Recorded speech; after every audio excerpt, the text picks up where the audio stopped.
It pains me to say that I'd have to leave our home state. But if things don't change, I'd like to keep our business. And if we want to keep our business, it won't survive here if the laws don't change. It's hard to articulate how divisive the alcohol debate was in our country.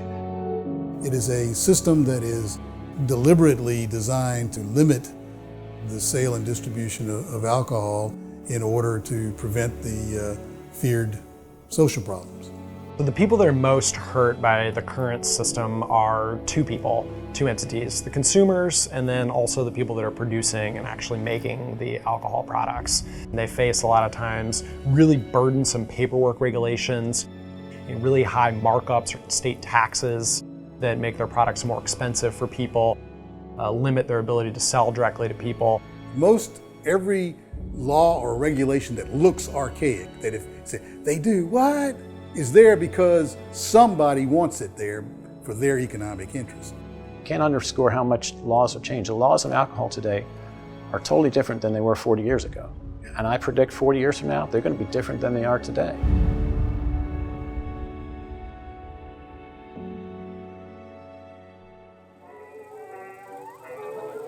Alcohol's got a history. We have two constitutional amendments on it. First was 18th Amendment banning alcohol. That was a one-size-fits-all, says no alcohol. That was a failure. And as a result, after several years of lots of controversy, they passed the 21st Amendment. And an important part to remember about 21st Amendment is Section 2. Section 2 grants the right to the states to regulate alcohol. And as a result, we have 50 different state markets for alcohol, not a national market for alcohol. And as a result, you're going to have different laws in each state. But that's by constitutional design. It's the only product in the Constitution that has its own constitutional amendment, governing regulation of it.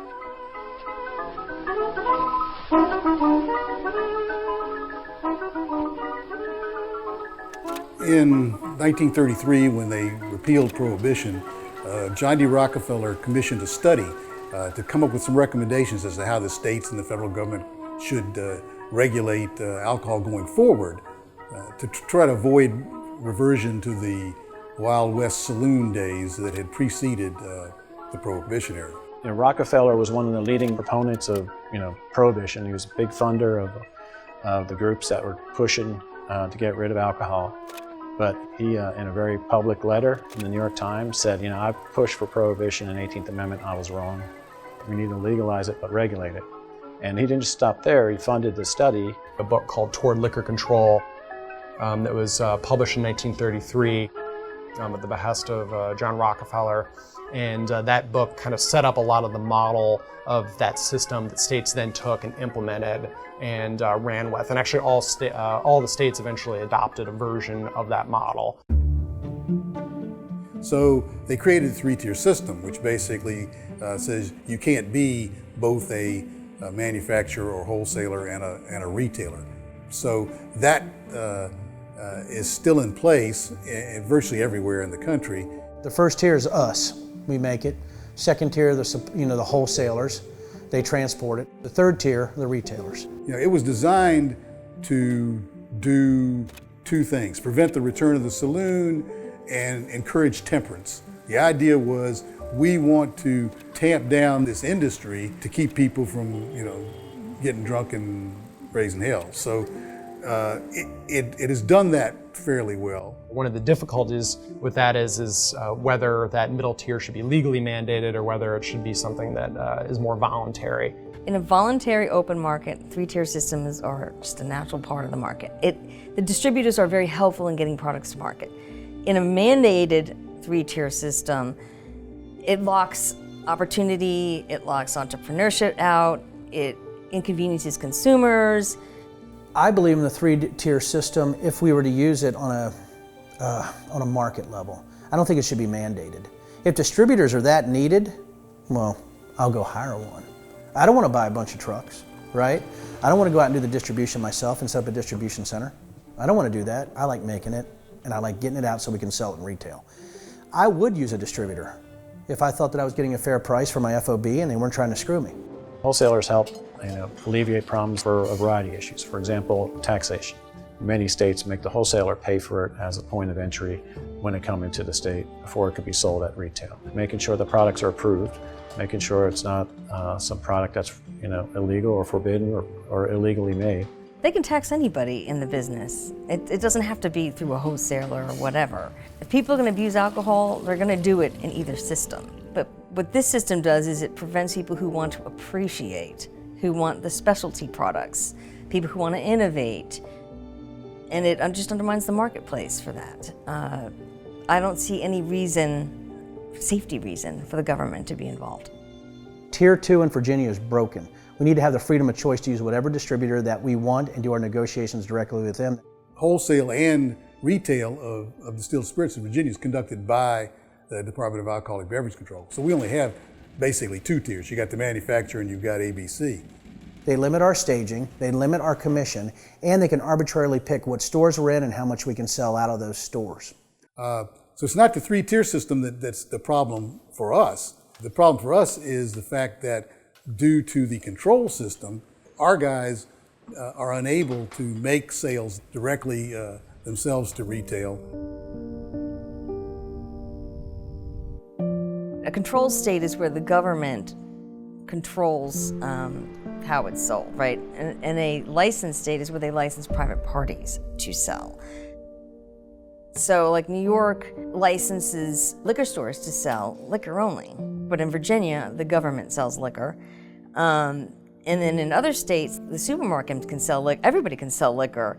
As to the issues of the control states, they provide a lot of revenue for the state and they provide a lot of access. I think there's a lot of folks that you could talk to that are small producers that love the control states, and the larger producers may not like the control states because they lose shelf space to these unproven small guys versus the larger guys. The segment of the industry that has the most negative impact from the design of the system is the distillery industry. The distillers are still suffering from the 1933 idea that we should make it harder to get distilled spirits and easier to get beer and wine. So their taxes are higher. They have fewer privileges. The number of outlets for their products are smaller than beer and wine. So everything is stacked against them. We knew how much we were going to have to pay when we distribute it to the headquarters, but we were not aware of the cut that they take out of the distillery tasting room. Wineries, breweries, cideries, they don't have to pay anything. We have to pay 54% of every bottle. And so that is very costly and it's very burdensome to us. There's not really a rational reason for things to be treated differently. The presumption is that spirits are more dangerous, but you can abuse any type of alcohol. And if somebody's gonna abuse it, they're gonna abuse it, right? The reason we have all these laws, they started with the temperance movement. The reason really is to protect certain interests. So once these laws got into place, for instance, spirits are sold in some places in government stores. Well, the reason is because the government wants to make the money. It's not because it's a more dangerous product. Control state makes it harder, but if control states like Pennsylvania have been able to figure it out, you would think Virginia could figure it out. So within Pennsylvania, we're allowed to have 5 remote tasting rooms. And so we don't have to have full production facilities with those remote tasting rooms. We can just have a tasting room to provide experience for customers. We can sell bottles, do cocktails, and educate them about our products and spread the word on Silverback. They also were allowed to sell bottles at festivals. We're allowed to give tastings at festivals. We're allowed to sell at farmers market. Yes, we need some laws, but yes, let's make it profitable for the distilleries to come here. Agritourism is very big right now. People want to go on road trips and try the local beer, try the local, distilled spirit.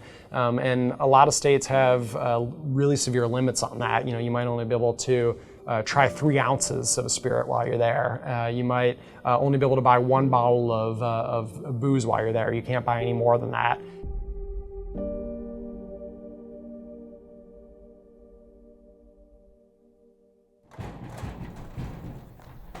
The fact is, alcohol is unique. Alcohol is an intoxicant.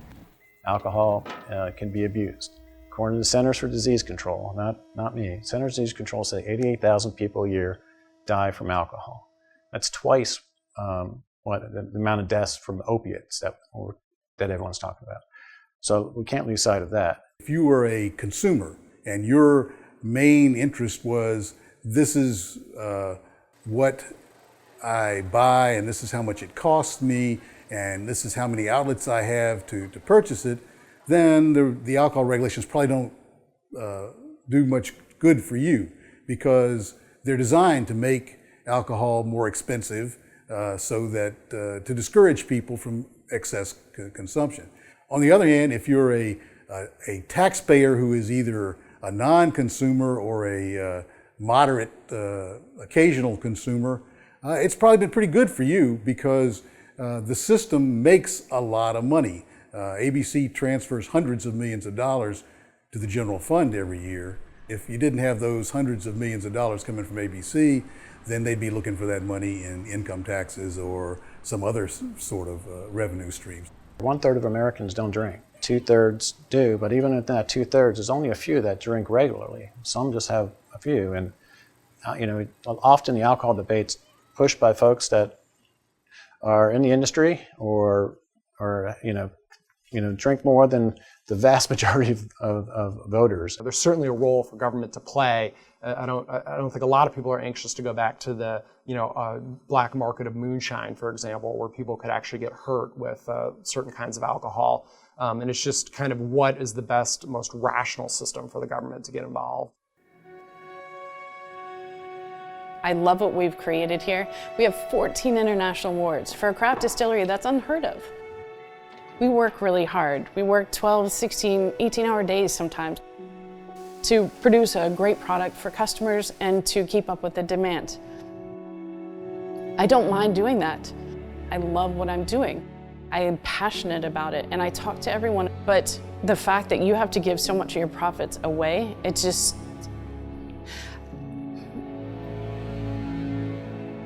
regulated. It doesn't move as fast maybe as other industries, but coming in with the ball in the china shop approach isn't good for a consumer. It's not good for public health. Isn't good for the regulatory goals of the state. We created a system, and people made economic assumptions and investments based upon the system that was created.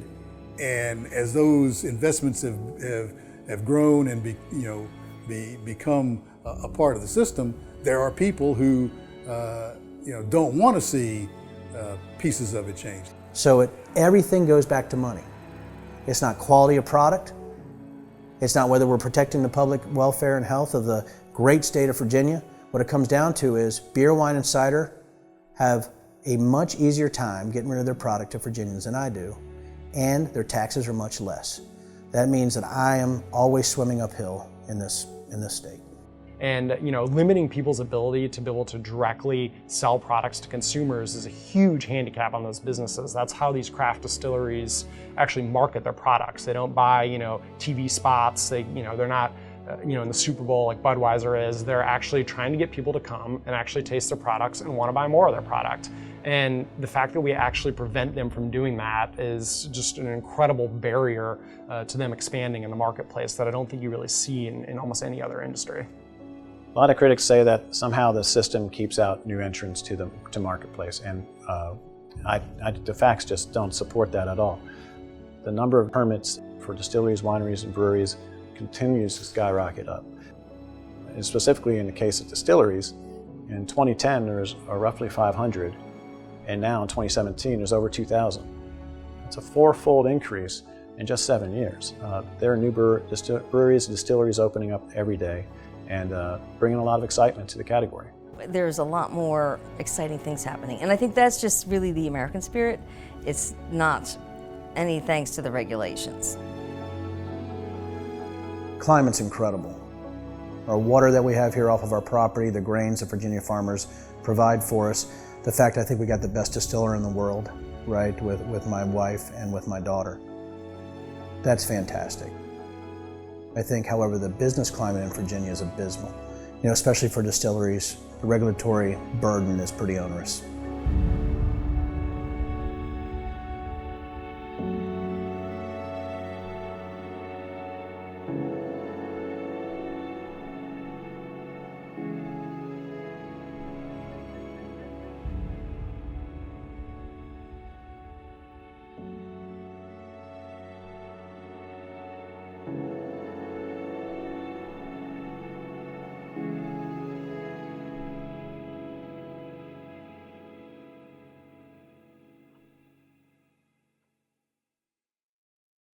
you.